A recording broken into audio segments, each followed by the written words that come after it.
Hey there, welcome to another encouraging word. I'm Dave. I'm in Killarney, Manitoba. So glad you've joined us today. This week we finished our sermon series on our identity, who we are in Christ Jesus. Understanding who we are and what Christ has done for us and in us and through us is really important for us to be the people that God wants us to be, and important for us to live up to the calling of God that is on our lives. When you don't know who you are and you don't understand your identity, it's very easy to give up and to just say it's not worth it anymore. I know the Apostle Paul must have felt that way at times. He was persecuted, beaten, jailed. Most heartbreaking of all, he was disrespected by his own people, by those people that he would have thought would have supported him and encouraged him. In 2 Corinthians, Paul has to defend his ministry.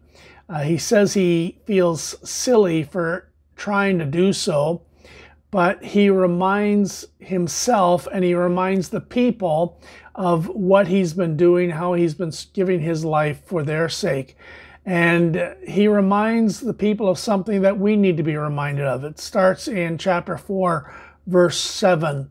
He says, "But we have this treasure in jars of clay to show that this all-surpassing power is from God and not from us. We are hard-pressed on every side, but not crushed, perplexed, but not in despair, persecuted, but not abandoned, struck down, but not destroyed." It always makes a good song, doesn't it? But in reality, he was going through a lot. He says in verse 10, "We always carry around in our body the death of Jesus, so that the life of Jesus may also be revealed in your body. For we who are alive are always being given over to death for Jesus' sake, so that his life may be also revealed in our mortal body. So then death is at work in us, but life is at work in you." Why does Paul do what he does? I mean, it would have been far easier for him to take life easy, write some books, visit a few people, make comments, but no. He lives a life where he is hard-pressed, he's perplexed, he is struck down, and he always carries around in him the idea of Jesus' death in his life, in his body. He says death is at work in us, but, and here it is, this is why he's doing all this. He says, but life is at work in you. I told the story yesterday in church of Kyle Carpenter, a soldier who barely survived when he jumped on top of a live grenade that exploded in order to save his buddy, his friend.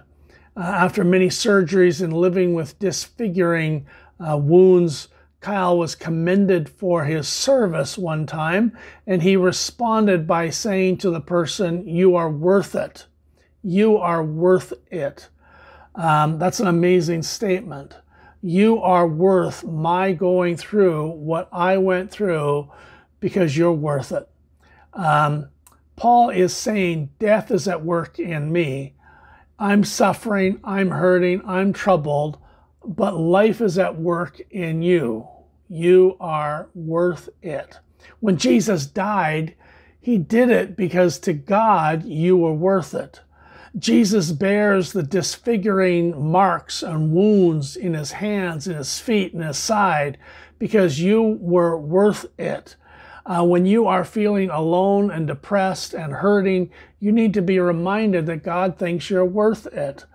When given a chance to serve, you need to feel, or you may feel like you want to take life easy, you want to just sit back and relax. You need to be reminded that others are worth your best efforts.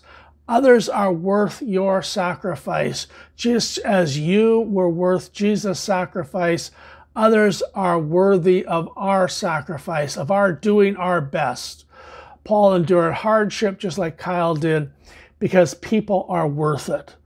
Never mind the fact that God calls us to this and God commands us to do it. We need to know that God sees people as worth it. and worth our effort, worth our time, worth our heartache. Your spouse is worth the effort, if I can say that. Your kids are worth the effort. Your neighbors are worth the effort. People you may never meet are worth the effort. And I remind you, you're worth it as well. Let's bow in prayer together. Father, we thank you for your great love for us. You redeemed us not with silver and gold, but with the precious blood of Christ, because you thought that we were worth it. And so, Father, we are reminded today that sometimes we suffer, sometimes we hurt, sometimes we go through hardship, because number one, you're worth it, but number two, people are worth it. People are worth our best efforts. People are worth our sacrifices. People are worth us risking our pride and risking our reputation, because you're worth it. Even though others may discredit us, even though others may not see it, Father, you are worth it, and we will give ourselves our very best. People are worth the best that we can give. And so I pray, Father, you would help us as we face our situations today, wherever we're at, in our family, with our children, with friends or neighbors. God, at times it feels like maybe it's not worth the effort, but God, people are worth the effort. And so I pray you will remind us of that. Thank you that you saw us as worth it. We are worthy of your sacrifice. So, Father, I pray your blessing on your people today. May we go out in strength and the joy of the Lord. Thank you that we may be hard-pressed, but we've not been crushed. We may be perplexed, but we are not destroyed. God, you are worth it, and you work in us. So I pray your blessing on your people today. May we know the joy and strength of the Lord Jesus Christ. In your name we pray. Amen. Hey, thanks so much for watching. Pray God's blessing upon you on whatever you do today. God bless.